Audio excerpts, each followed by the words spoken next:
ભાવનગર શહેરના કાળાનાળા વિસ્તારમાં ભર શિયાળે ચોમાસા જેવો માહોલ જોવા મળી રહ્યો છે। આ વિસ્તારમાં પાણીની રેલમછેલ થઈ છે।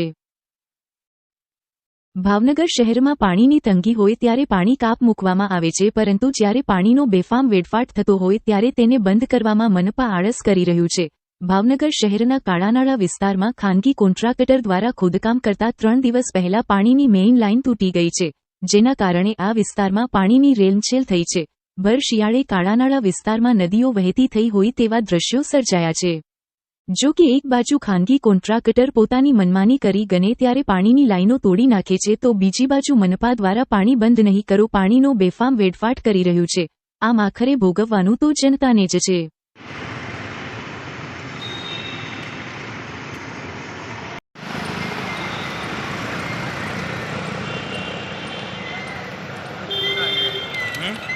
Go on.